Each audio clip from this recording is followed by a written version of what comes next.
Friends ఇప్పుడే అందిన వార్త మా భూములు ఇవ్వం మా భూములు ఎందుకు ఇవ్వాలంటూ రైతులు గ్రామస్తులు ధర్నాకు దిగారు.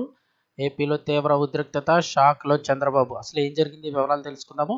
వీడియో పూర్తిగా చూడండి, అప్పుడే కంప్లీట్ ఇన్ఫర్మేషన్ అయితే అర్థమవుతుంది. అలాగే ఇంకా ఎవరైనా ఛానల్ సబ్స్క్రైబ్ చేసుకోకపోతే వెంటనే సబ్స్క్రైబ్ చేసుకోండి. ప్రభుత్వం నుంచి వచ్చే ముఖ్యమైన అప్డేట్స్ అన్నీ కూడా మిస్ కాకుండా మీకు ముందుగానే తెలియచేయడం జరుగుతుంది.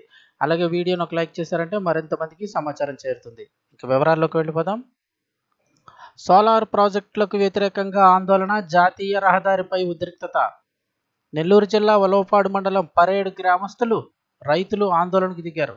గ్రామంలో నిర్మించేటువంటి సోలార్ ప్రాజెక్టుకు తాము భూములు ఇవ్వమని, భూసేకరణ కార్యక్రమాన్ని నిలిపివేయాలంటూ జాతీయ రహదారిపై బైఠాయించారు.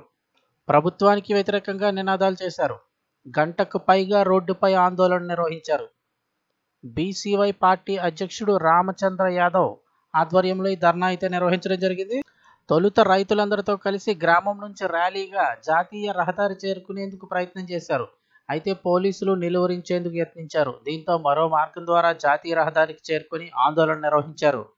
రోడ్డుపై వాహనాలను నిలిపివేసి నిరసన వ్యక్తం చేశారు. దీంతో అక్కడ భారీగా ట్రాఫిక్ జామ్ అయిపోయింది.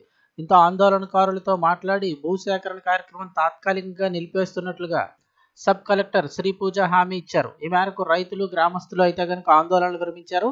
ఇక్కడ ఉద్రిక్త కారణం ఏంటంటే సోలార్ ప్రాజెక్టులకు అయితే కనుక భూసేకరణ చేస్తున్నారు. అయితే తమ భూములు ఇవ్వబోమని చెప్పేసి రైతులు గ్రామస్తులు అయితే కనుక జాతీయ రహదారిని దిగ్బంధించి బైఠాయించి ఈ యొక్క ధర్నా అయితే కనుక చేయడం జరిగింది. దీనిపై మరి ప్రభుత్వం ఏ విధంగా నిర్ణయం తీసుకుంటుందని అయితే చూడాల్సి ఉంది.